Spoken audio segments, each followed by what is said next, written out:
여러분 안녕하세요. 이번 시간에는 실질적으로 주보법 상권 마지막이라고 할 수 있는 376페이지 4 종합정리 부분을 말씀드리겠습니다.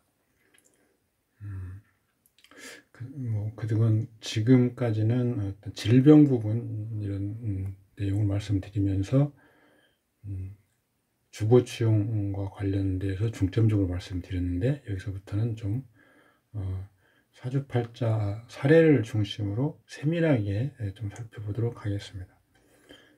376페이지 그 내용, 식신상관은 운동, 몸의 노력, 힘을 쓰는 움직임 등을 주관한다.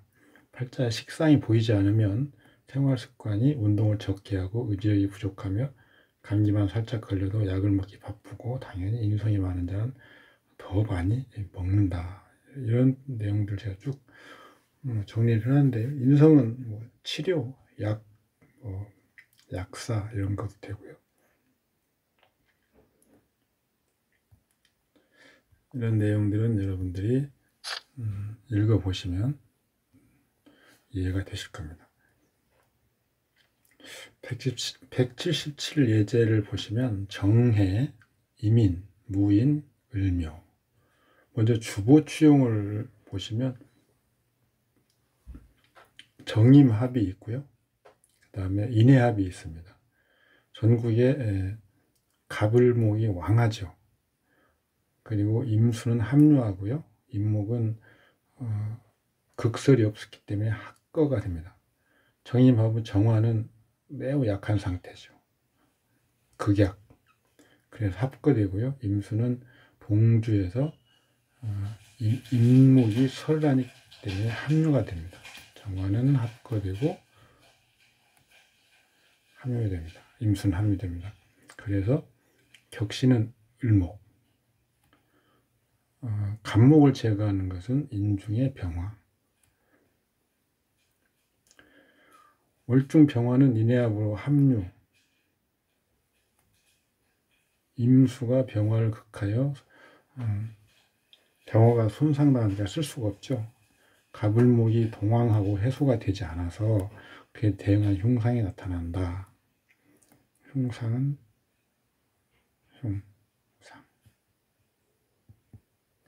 을목은 간이고 간목은 담인데, 간목이 태왕하고 따라서 담에 대한 질병을 줄어날 수 있습니다. 수명 계산을 해보면요, 체를 중심으로 보는 거죠. 그래서 먼저 병화를 보고요. 그 다음에 임수가 병화를 보는데 임수가 있습니다. 임수를 제거하는 간목을 보는 거죠. 간목은 기신이나 임수를 설하여 병화를 보호하니 병화를 보호하는 만큼의 영향을 계산하는 거죠.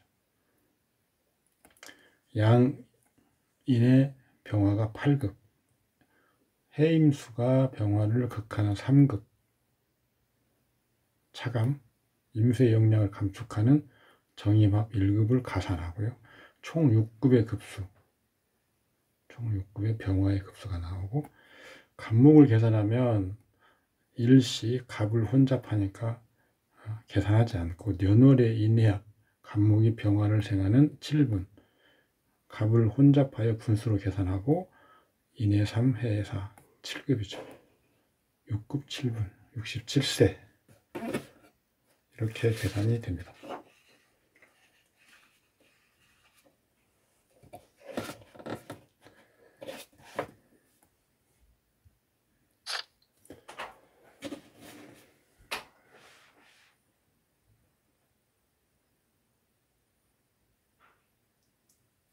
모친인연을 계산해 볼까요? 모친인연.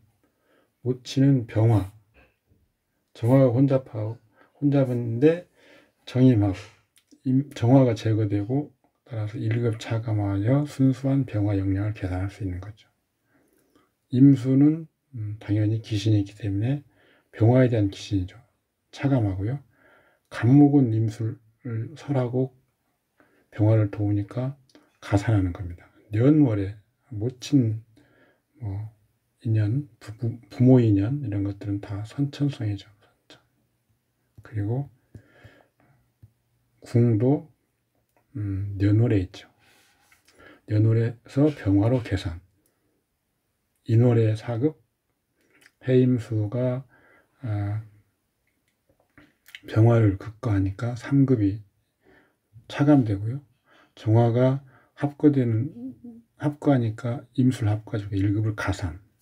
그래서 4급, 3급, 2급이 여기까지는 됩니다. 2급. 인월의 간목 2분이고요. 3분에서 해수가 합하는 1분 차감한 거죠. 합계 2급 2분. 22세 모친 사망. 부친인연은 갑신년 병수를 부친 사망, 임수 편제가 부친성이나 기신, 간목을 취하여 청하게 하고 병화로서 최종적으로 재화를 하니까 갑과 병을 계산하는 겁니다. 간목이 3급이죠. 을묘가 임수를 설하는 4분, 이성의설, 분수, 임수, 천간, 일는 정이 합하여 제거하니까 계산하지 않고 인의 병지 1, 해수의 녹지 3, 그래서 4분이죠. 3급 4분. 34세 사망. 부친은요. 처인연. 처는 편제인데 기신이죠. 간목으로 설하고 간목도 기신이니까 병화로서 다시 간목을 설해서 계산하는 겁니다. 1의 인병화가 처. 정임 합거 1급. 신유년처가 사망했죠. 병화 사지. 신유는 임술년 개묘의 종료. 이렇게 계산이 지금 되는 건데요.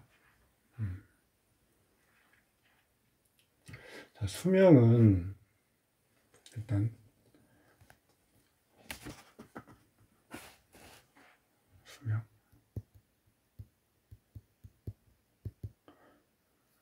태극점이 체라고 그랬죠. 인비 병화가 병이 기준점인데 12운성으로서는 무토와 같이 있는 거죠.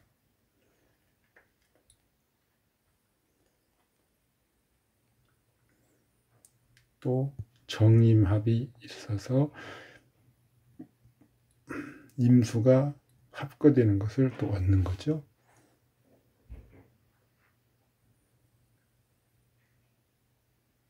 자, 월에 병화는요, 월에 4급이죠. 장생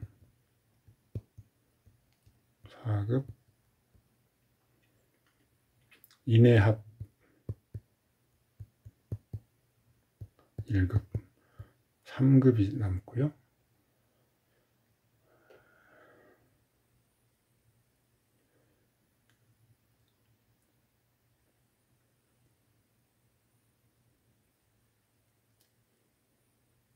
그 다음에 일지에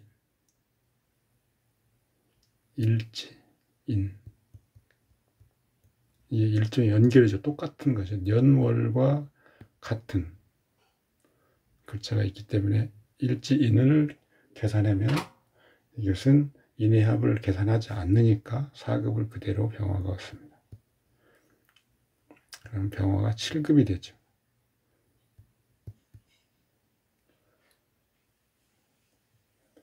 임수가 합류도 했습니다. 임수가 합류라고 그랬죠. 임수 합류. 합류하여 병화를 극하니까 이걸 차감해 줘야죠. 임수는 천간이 1분 합류된 겁니다. 동일주에서 설이 있으니까 분수입니다. 1분이고요. 그 다음에 월은 병지인데 병지에서 인해합을 빼면 제로. 그 다음에 일도 병지죠. 병진은 인해압을 안 하니까, 인해압을 차감 안 하니까 1, 연결된 1, 이게 1분입니다. 그래서 임수는 2분이죠. 그래서 6급 8분이 남습니다. 정화가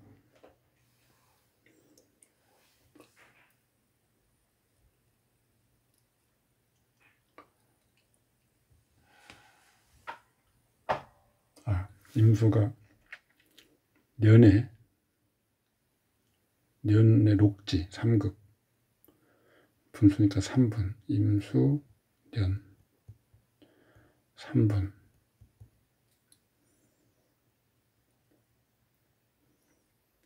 그래서 인해합을 빼면 2분.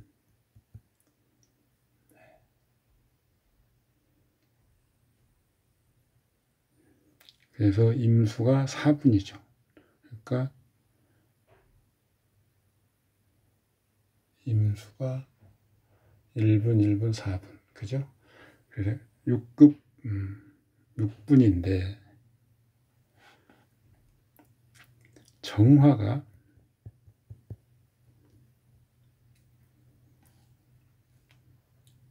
합거되죠. 정임합으로 정화가 쇠약해서 합거된다고 그랬죠. 합거.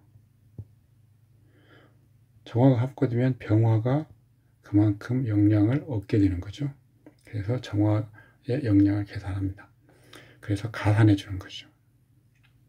정화 합거되는 정화는 병화와 혼잡되고 따라서 급수로 계산하지 못하고 분수로 계산합니다. 분수. 손간에 합거되는 것 1분.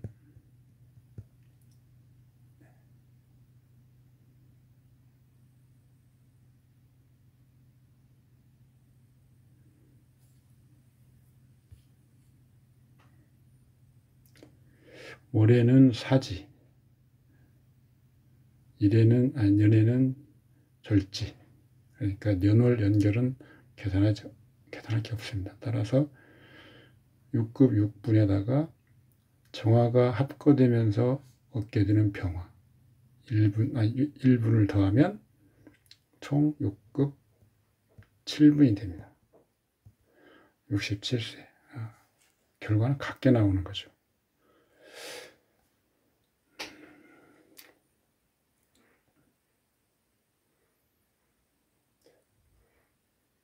모친인연을 다시 한번 잘 계산해 보면 모친년은 인성 병화 그리고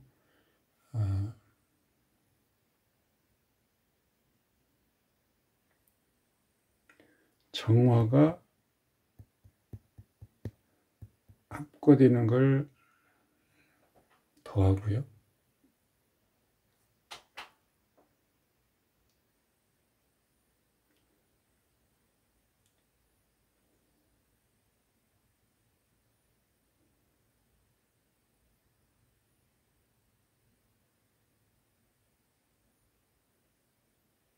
간목이 임수부토를 제하는 것을 더하는 거죠. 그래서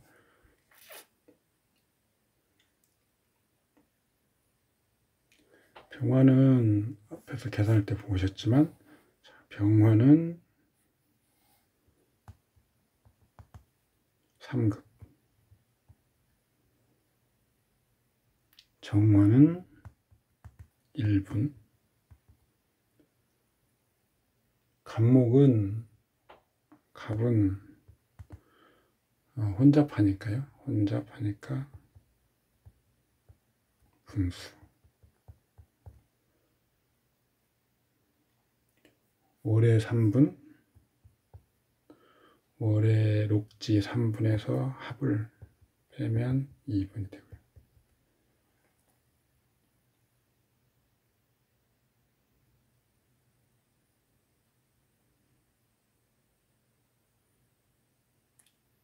년의 4분 그래서 합을 빼면 3분이 됩니다. 무토는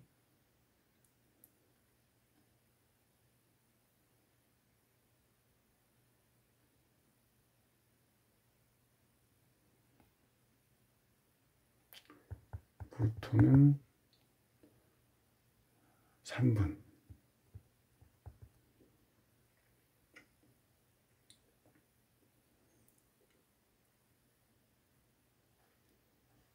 임수는 1급 1분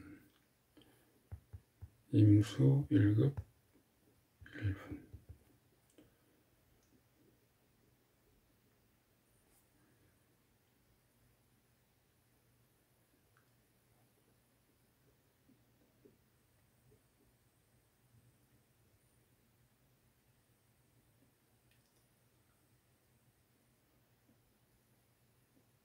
자, 무토가 3분이죠. 그러면 여기 간목이 5분에서 3분, 2분 남고요. 그러면 이렇게 하면은 갑정, 아니 병정, 갑, 무까지 하면 3급 3분이죠. 그 다음에 정화, 3급 3분, 맞죠? 3급 3분. 임수가 합류 1급 그 다음에 지지는 분수로 계산하는데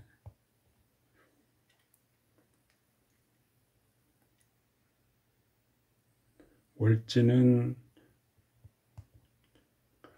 얻어서 급분을 얻는 게 없고요. 년은 녹지죠. 그래서 인해합 그 다음에 해중 간목이 설하는 거 2를 빼면 1분이 남습니다.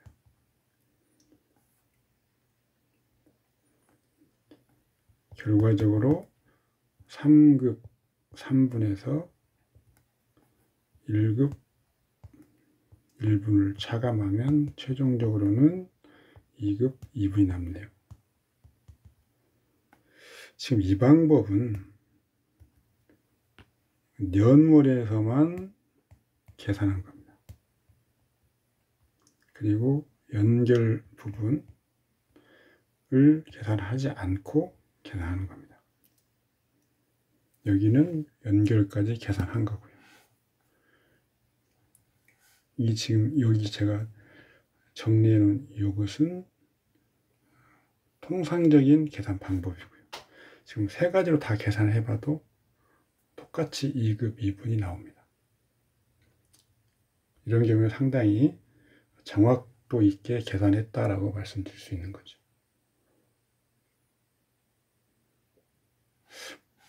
부친 인연을 계산해 보면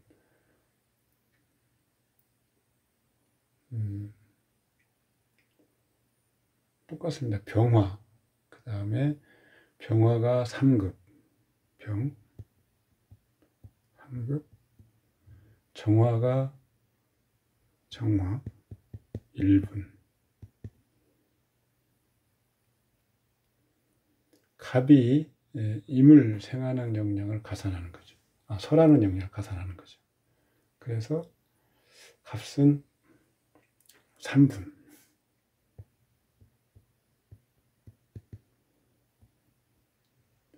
3급 4분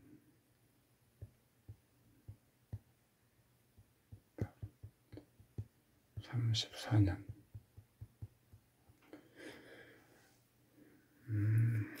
명리학의 그 숫자를 가지고 계산하는 것을 거부감을 가지신다거나 뭐 이런 것은 다 그 꿰맞추기라고 치부하시고 안 보셔도 상관이 없는데 저는 주보 명리를 공부하면서 놀란 적이 한두 번이 아닙니다. 정말 우리 사주팔자에 이런 우리가 타고난 수명을 계산하는 정교하게 계산하는 그런 방법이 있다고 하는 것 자체를 믿기 어렵지만 수많은 사례를 계산해 보면 매우 신뢰할 만합니다. 최소한 어떤 5년 이내의 범위 정도는 우리가 계략적으로 알고 어떤 그 추길피움이죠. 추길피움. 나이 먹으면 피움.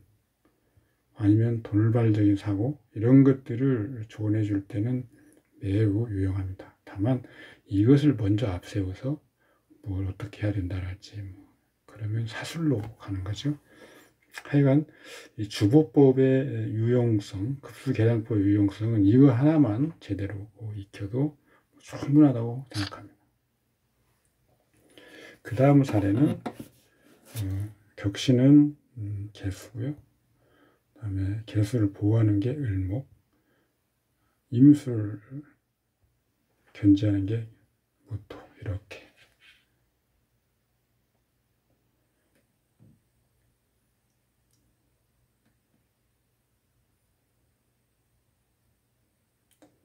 일단 그 월이 고월, 토월이죠. 고월이면 어떤 전체적인 상황을 다시 잘 살펴봐야 됩니다. 여기서 을, 기, 임이 투관했는데 뜬금없이 갑자기 개수가 나오기 때문에 개수가 격신인 경우 좀 이상하다 생각할 수 있죠. 그래서 이걸 잘 살펴서 주거지형에 주의를 하시기 바랍니다.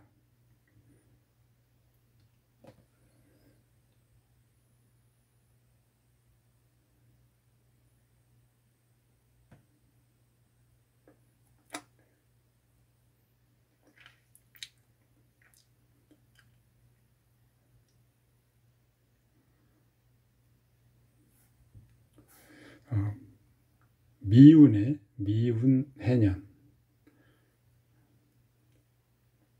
미운이 오면 이미 축술미 사명이 일어나서 토가 왕해지죠. 일종의 토국입니다.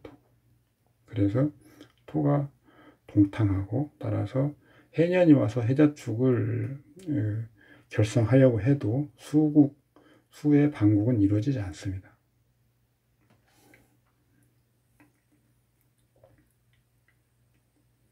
따라서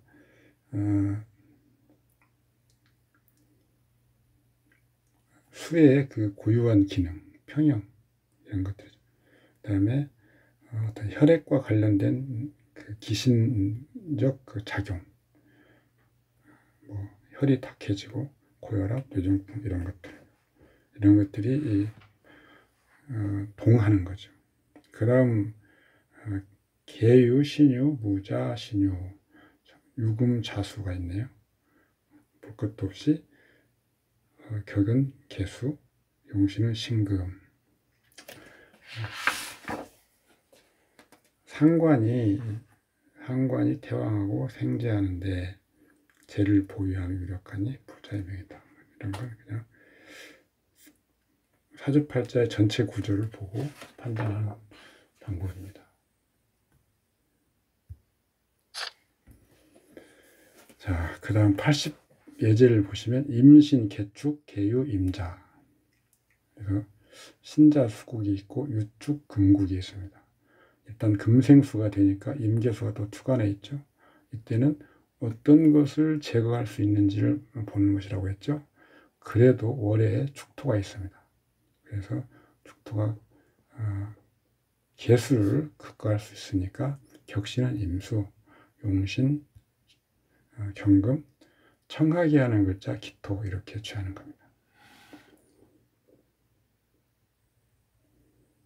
채용과 격용의 불화. 지금 이 임경은 모두 채에서 봤을 때는 기신이죠. 그런데 이게 격용신입니다.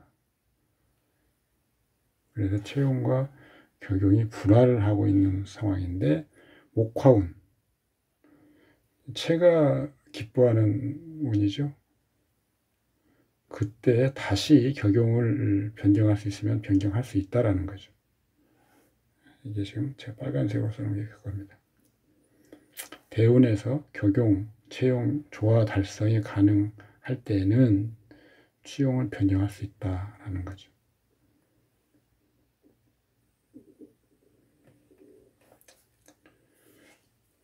이 팔자를 가지고 제가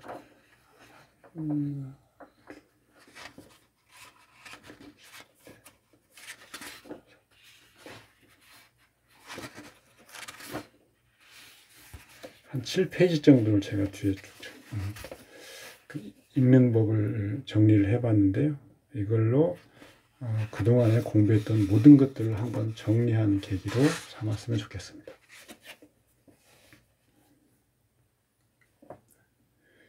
쭉 읽어보시고 명리풍수, 명리풍수.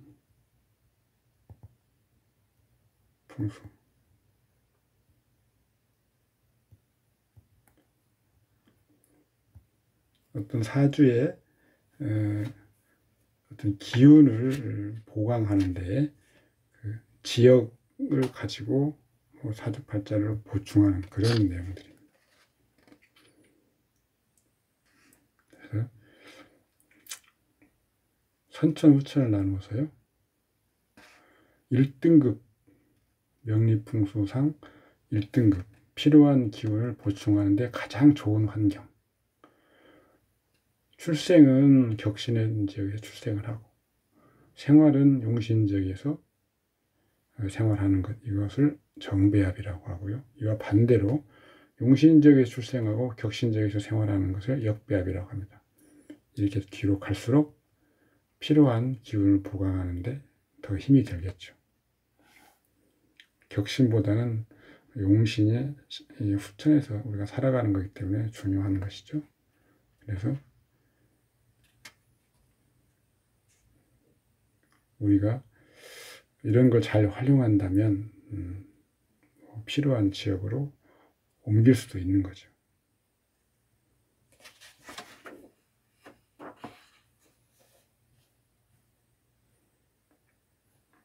보시면 되고요.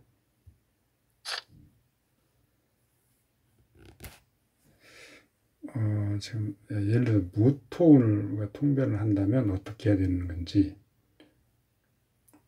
먼저 무토의 본상, 본의를 봅니다. 무토는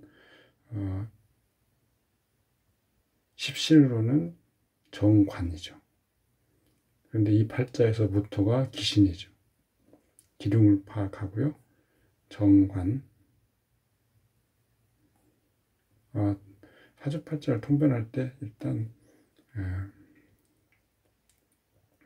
우리가 어떤 외부와의 부딪히는 어떤 상황, 이런 것들을 보기 때문에 십신을 우선으로 보는 거죠. 무토의 토성, 무라고 하는 십간 고유 특성도 토성에 포함되는 거죠. 이 토성 본질 특성은 내부, 우리 이 책에서는 주로 신내사라고 하죠. 내 일신적인 사항, 이걸 볼 때는 어떤 오행 특성, 음양, 이런 특성을 주로 읽어주고요. 신외사,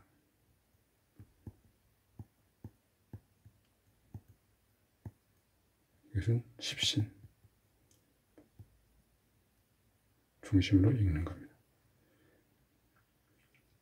무토운이 왔다 그러면 토성이고 무토는 양토, 그다음에 십간의 무슨 어떤 이미지, 이런 것들은 신내사를 보는 거고요. 우리가 주로 통변을 필요로 하는 것들은 신외사죠. 그래서 십신으로 무토는 정관. 그런데 먼저 이게 길한 글자인지 흉한 글자인지를 보는 거죠.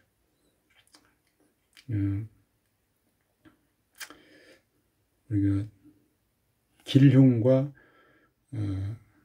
희기를 우리가 좀 좀 혼돈돼서 말하기도 하고 꼭 구분해야 된다고 하는 그런 이야기도 많이 합니다. 자, 길, 흉, 그다음에 희, 기.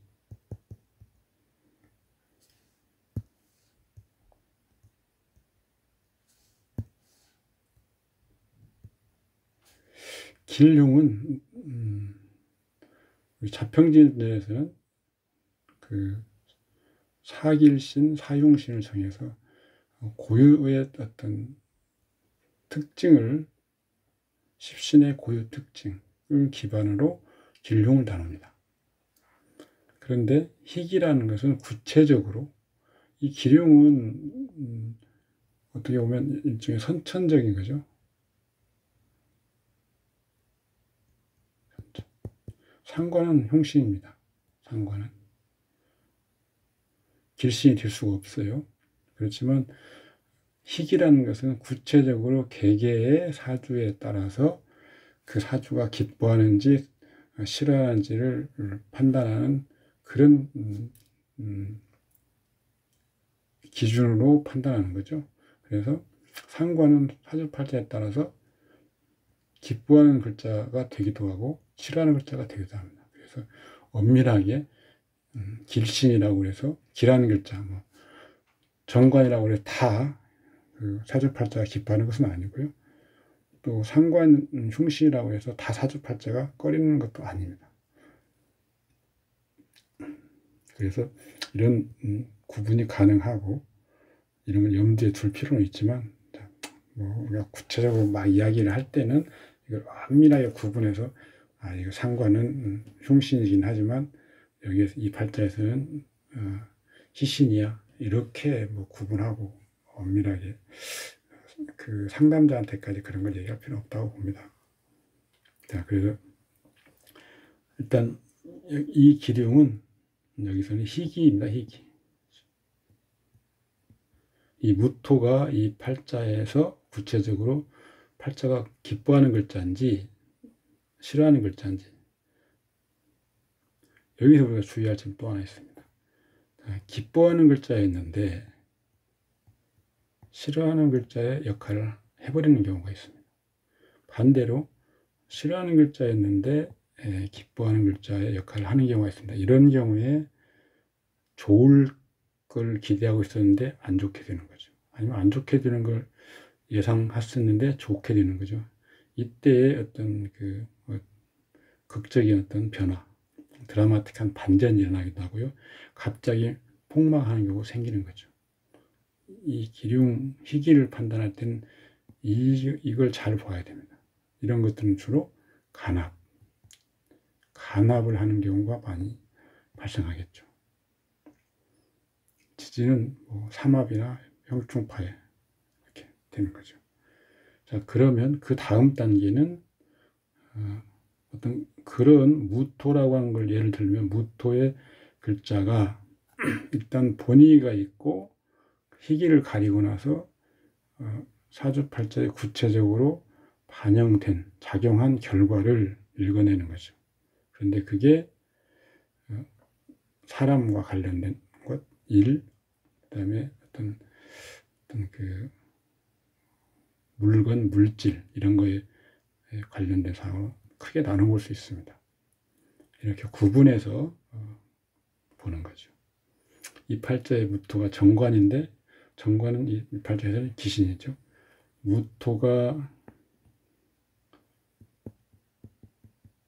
기신, 정관.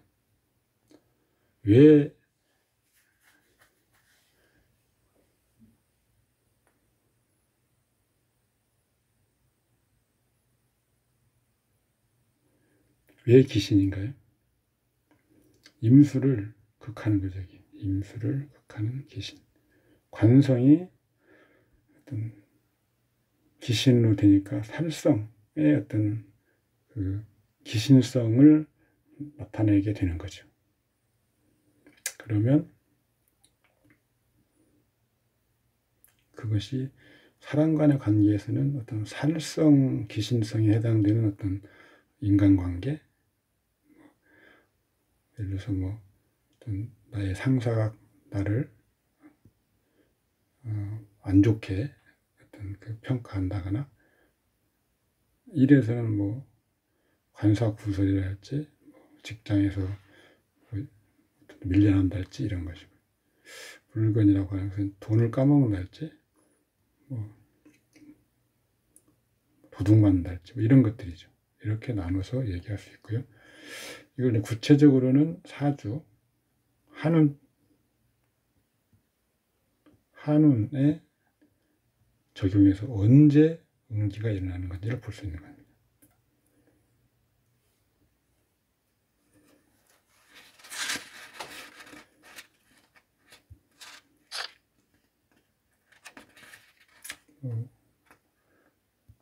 이것들도 이렇게 한 번씩 보시면 됩니다.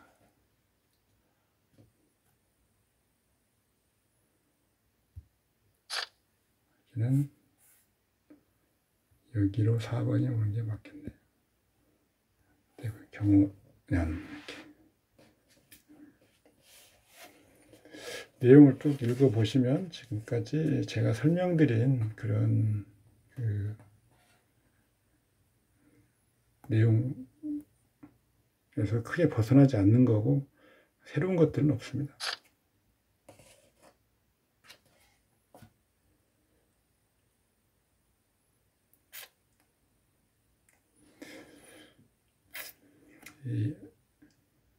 자, 7번 한번 볼까요? 7번. 사운으로 갈 때는 이미 대운천간 정화가 정사운, 후반기 사운, 정화 원구 임수와 합한 후이니 정화와 임수가 정입함으로 원명에서 정화를 합류해 놓은 것과 같다. 이렇게 하죠.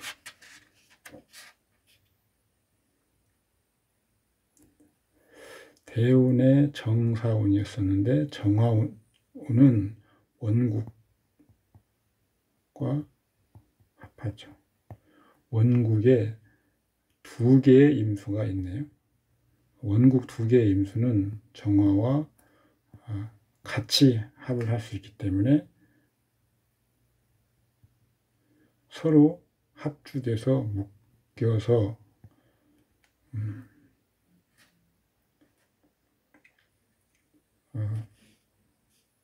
묶여서 있는 거죠. 따라서 비록 지지운 하반기 사화 대운으로 간다고 해도 정화는 그대로 합주 상태가 이어지고요. 정화는 귀신이기 때문에 희신 역할을 하기 때문에 정화 좋은 작용을 할 수 있는 거죠.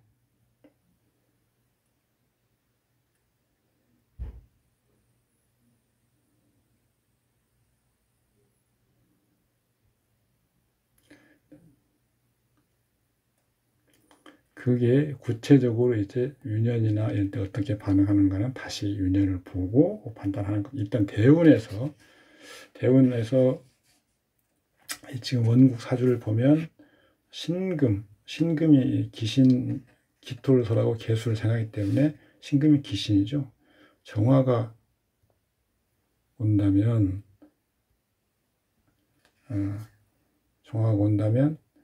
신금을 제거하고요. 을목을 설해서 기토를 보호하죠. 그리고 기토를 도와서 개수를 제거하게 합니다. 그래서 정화는 희신입니다. 근데 임수와 합하기 때문에 그 희신성이 잘 발휘되는지 못 발휘되는지 이런 것들이 문제가 되긴 하는 거죠.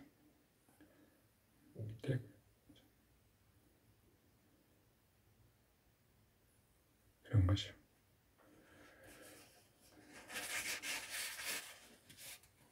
자, 이런 내용들이 있는데 한번 사화운이죠.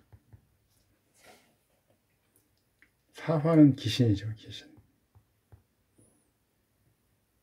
정제입니다. 사유축 금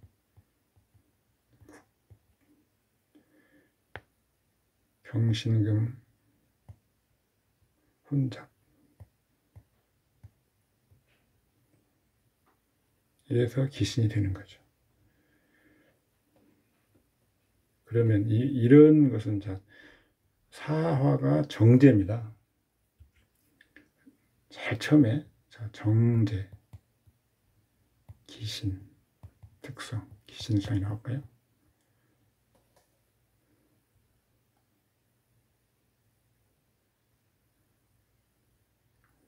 금국이 돼서 또 기신성이 발휘되니까 이건 인성, 기신성. 두 가지의 어떤 큰 어떤 그 특성이 이 사화대운에 나타나는 거죠. 이것은 아까 본의와 관련, 본의. 그러면 이게 이제 구체적으로 어떻게 내 사주팔자에 작용이 돼서 무슨 결과가 나오는지는 또 다른 단계를 거쳐야 되겠죠. 이 정제가 기신성을 한다면 예를 들어서 근면성실한 그런 어떤 그 물, 인사물에서 물이라고 한다면 그게 기신성이다 그러면 근면성실하지 않고 대충 놀고 꾸준히 예를 들어서 금전을 모으려고 하지 않고 일확천금을 노리고 그래서 정제가 기신성이면 편제의 기신성 이것으로 드러나게 됩니다.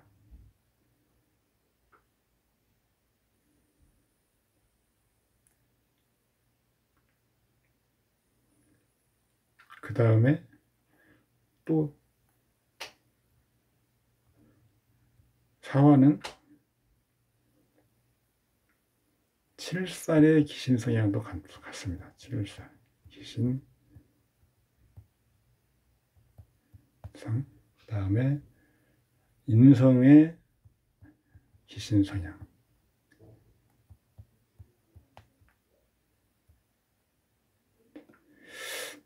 이것은 제가 정립한 이론인데요.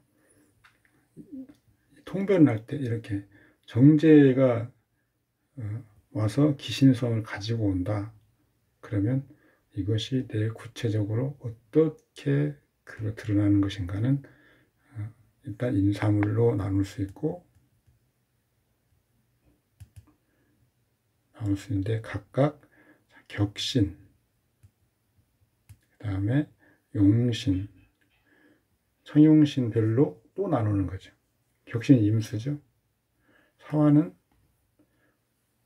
임수와 비교해보면 이것은 일간 개수와 비교해 정제죠. 이제 다시 격신 임수와 대비해보면 편제가 되는 거고요. 그 다음에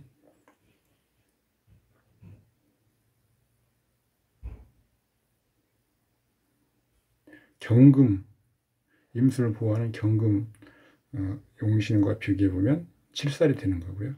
그 다음에 기토와 비교해보면 인성이 되는 거죠.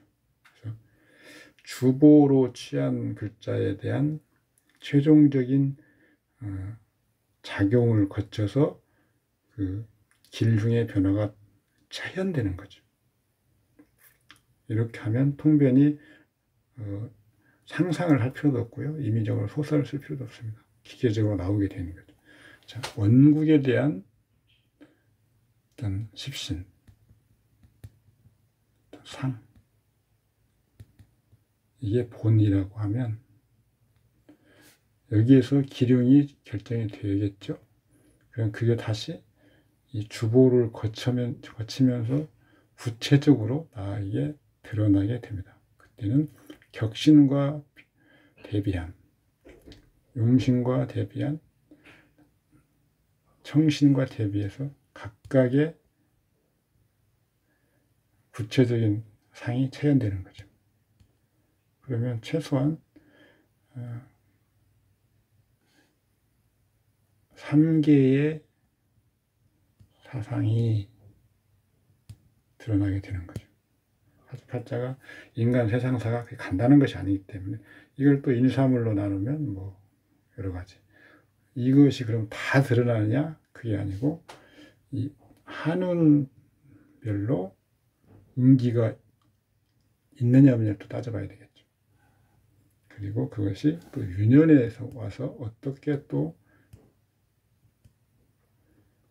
대운과 작용하고 원과 작용하는지를 나타나요. 또 규명해 볼 수 있는 겁니다. 제가 좀 답답한 어떤 강의 내용이 섞여 있기는 하지만 그냥 뜬구름 잡는 식으로 공부할 필요는 없고요. 공부하면 안 됩니다. 그리고 정확하게, 최대한 정확하게 어떤 작용 경로를 연구하고 또 그것이 구체적으로 어떻게 드러나는지도 어느 정도 공식적 어떤 경로를 우리가 만들어주면 공부하신 분들한테 더 도움이 될 거라 생각합니다.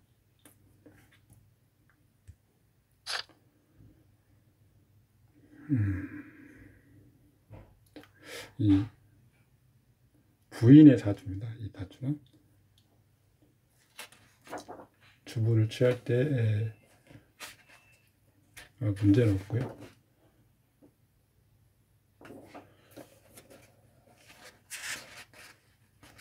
쭉 보시면 되고, 여기 389페이지에 이제 이건 2권에서 볼 내용들 일부인데요. 부부간의 인연.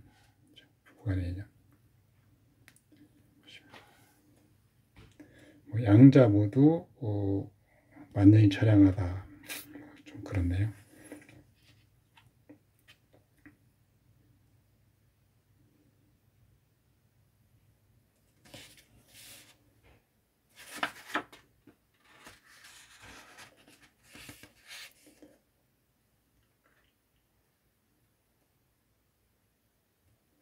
남자 사주에서 처를 의미하는 사주를 보면 남자 사주에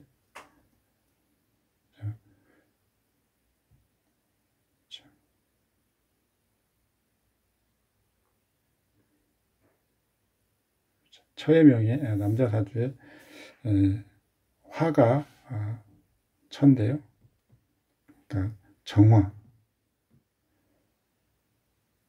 기토,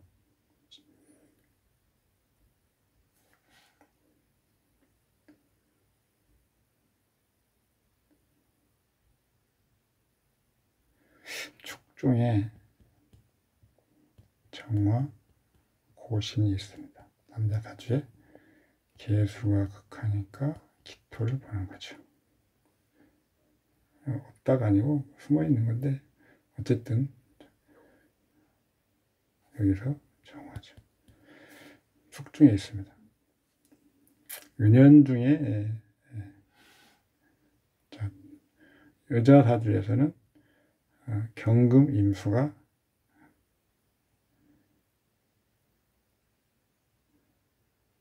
남편이죠. 그래서 서로 희용이고 부부성이 서로 희용이고 월령에 당권한 것은 남자는 축, 여자는 오이 서로 호위하죠. 부부공도 서로 연결입니다.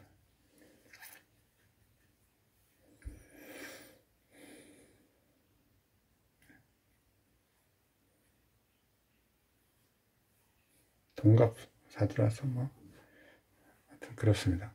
이것은 아까 계산한 것들 보시면 되고요.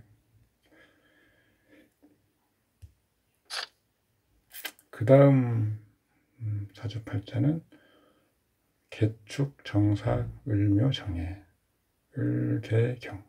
주부 취하는데 큰 문제는 없습니다.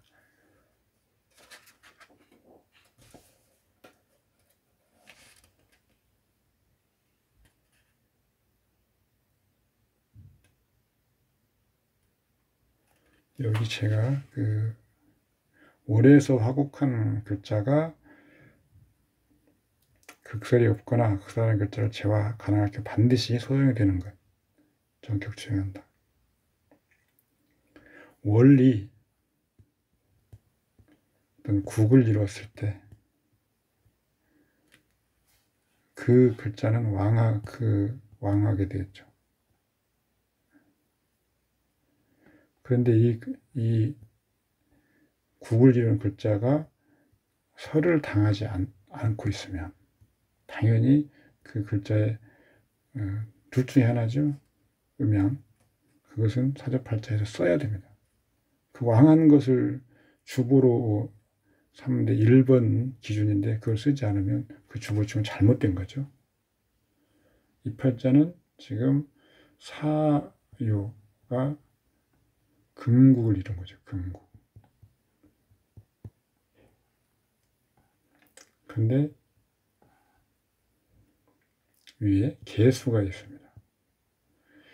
개수를 금국이 생해주는 거 이렇게 보는 방법이 있고요. 개수가 금국을 설하고 있다.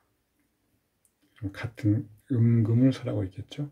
나머지 금국에 경금이 하나 남아있는데 이 경금은 반드시 써야 됩니다. 이 사주에서. 신금은 개수가 설해버리기 때문에 쓸모가 없을 경우도 있는데 그 경금은 쓸모가 있건 없건 그러면 왕하게 되어 있는 상태죠. 이걸 어디다가 써야 되는 것이지. 그래서 이것을 쓰는 것으로 취해진 주보가 아니라면 잘못된 거죠.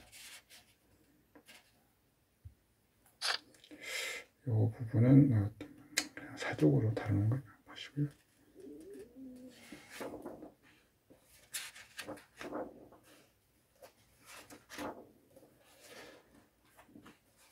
그다음에 이렇게 해서 지금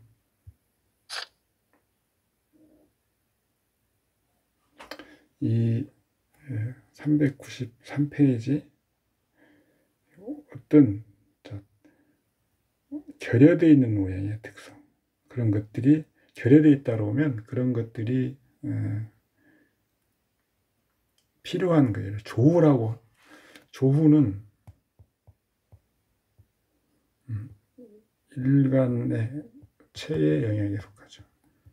조후용신이 주보에서 귀신일 경우가 있습니다. 이렇다고 하더라도 조후는 갖춰지기만 하면 되는 거거든요. 희기를 따지기 전에. 그래서 어떤 결여된 오행, 그 오행이 왕한 조후일 때, 조후, 왕한 오행을 적절히 견지해주는 역할을 겸하고 있는 경우 없으면 그것을 못하는 거죠. 그래서 그런 부분에 약점이 드러나는 겁니다. 화는 왕하다 그러면 문명의 상이고 문학, 어떤 색채 등인데 이런 쪽에 어떤 좋은 특성을 발휘하기 쉽습니다. 다만 이것이 지나치게 왕하면 반드시 재화를 해줘야 되죠. 그런데 이 재화하는 글자가 없다고 하면 이쪽에 어떤 열성적인 특성이 나타나 버리는 거죠. 문명의 상도 아니고 문학적인 소양도 없고 색채 강약도 없고 이렇게 되는 거죠.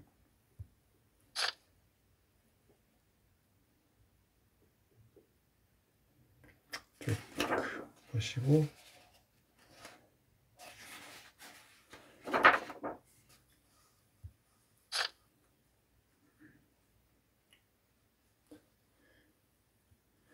똑같은 내용들이 계속 그 설명이 이어지고 있습니다. 이 186예제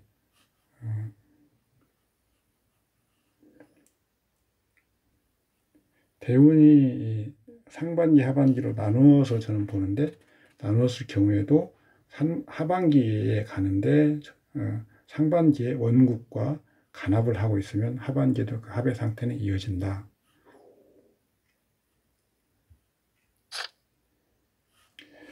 여기 399페이지에는 오자가 있네요. 처궁이 아니고 남자니까 배우자궁, 배우궁 하시면 됩니다.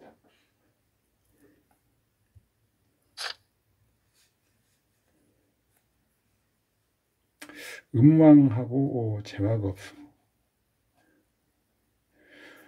원래 우리가 그 오행 특성상 수라고 하는 것은 살성의 특성이 있습니다. 그 자체로 살성이죠. 수라고 하는 건 무슨 소리야, 그냥 수, 인의예지신, 오상 따지고 해도 지혜이고, 그 다음에 십신으로 나누어서 볼 때, 어떤 구체적으로 칠사인이 정관이 나눌 수 있지만, 이렇게 수 자체가 살성을 갖고 있다라고 하는, 또,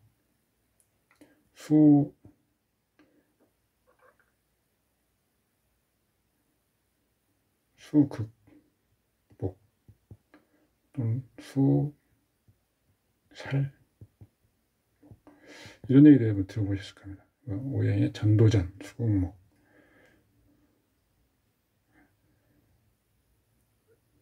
수가 목을 생하는 거긴 하지만 지나치게 많거나 작용을 못하고 차갑게 얼어있거나 하면 목을 극하는 거죠. 꽁꽁 얼음이 일종의 칼날처럼 돼서 목을 극하는 거, 수살목. 이런 현상을 이렇게 설명도 하지만 보다 근본적인 그 현상, 여기에서 말하는 수가 살이라고 하는 것은 수는 음의 제왕이죠. 목은 음의 보조자입니다. 그래서 수는 목의 생사의 특권을 가지고 있죠. 그래서 목을 돕기도 하지만 목을 부패하고 패망하게 할 수 있는 그런 것이 수의 특성입니다. 음에서 수는 제왕이기 때문에 그렇죠. 종아는 신강약을 불러온다. 종아 불외.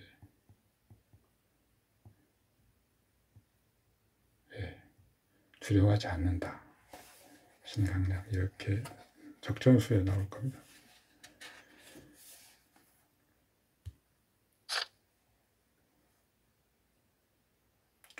제가 밑줄 그은 부분들을 한번 신경 써 읽어보시라고 그런 것입니다. 주보 정할 때 문제는 없어 보이고요.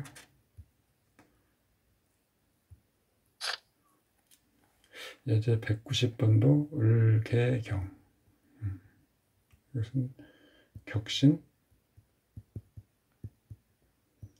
보호하는 용신, 간목을 제거하는 청신. 이렇게 취용을 해 놓아야 나중에 통변할 때 예를 들어서 갑이라고 하는 운이 왔다 그러면 이게 일화주에서 인성인데 인성이 이건 기신이겠죠. 당연히 간목은 인성 기신이 어떻게 사주팔자에 나타나는가. 저 같으면 이 간목이 오면 이 사주에서는 어떤 경쟁 분야에 문제가 있을 것이다. 그 다음에 제 활동 반경, 재원, 진로 이런 데 문제가 있을 것이다. 그 다음에 재물상에 문제가 있을 것이다. 이렇게 딱 보이는 거죠. 이렇게 나눠놔야 편합니다. 간목을 을에다가, 간목을 개에다가, 간목을 경에다가. 근데 간목을 정에다가 이렇게.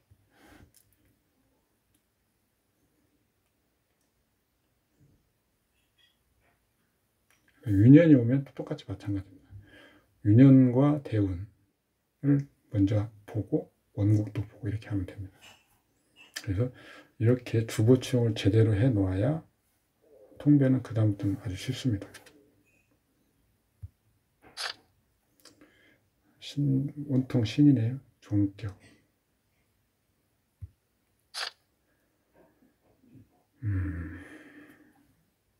천간은 합하는데 지지는 충하는 경우.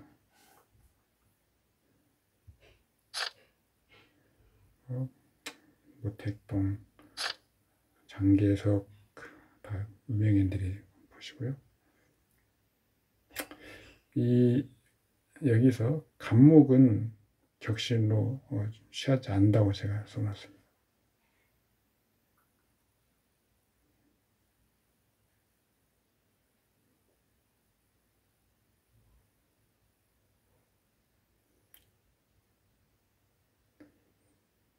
정화가 있고 또 묘술 합이 있어서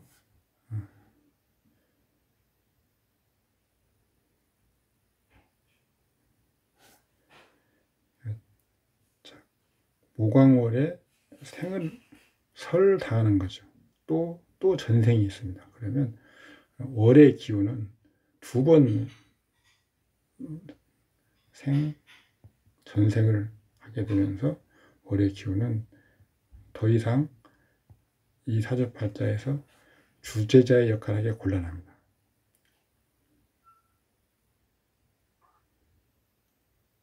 그러면 그 생을 받는 것, 전생을 받는 것, 그 글자 중에서 호의와 청하게 하는 글자를 보아서 정하는 것입니다. 그래서 기토와 정화가 있네요. 간목은 무토를 제거하고요. 이렇게 딱 기재들을 구비가 되니까 이런 식으로 취하는 겁니다.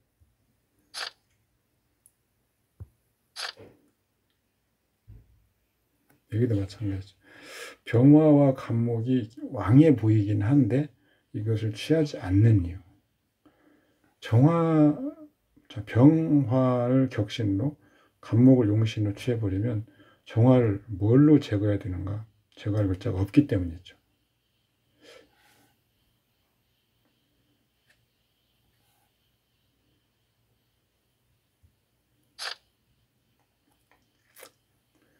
방직공장 사장 3번째. 특별히 추가적으로 설명을 드리지 않아도 충분히 아실 만한 내용입니다. 처를 볼까요? 처는 신금인데 일단 기신이죠. 그러면 이 대체 처성을 찾는데 이 주보 치용한 범위 내에서 찾아야 됩니다. 개수가 신금을 설할 수 있다고 해서 개수를 찾는 게 아니고요. 정화를 구해놨으면 정화로서 이렇게 찾는 겁니다. 기토가 설을 하네요. 그러면 여기 또 을목이 기토를 제거하죠. 원국에 보면 인간목이 혼잡합니다. 그러면 이것은 원국에 보면 경금으로 제거가 가능합니다. 병화로서 제거는 못하죠. 왜냐하면 병화는 귀신이기 때문입니다. 그래서 이 팔자에서는 지금 무와 사중의 경금이 신 역할을 하는데 왜 취하지 않느냐면 을목을 합하기 때문이에요. 그렇죠. 그래서 이렇게 간합을 해버리면 귀신 역할을 할 수 있기 때문에 명시적인 희용신으로 취하지 않는 것입니다. 이런 글자. 그러니까 처의 희신, 기신. 처의 기신, 원래 신금, 정화, 그 다음에 당연히 병화, 혼잡, 무토. 정화를 설하는 기토,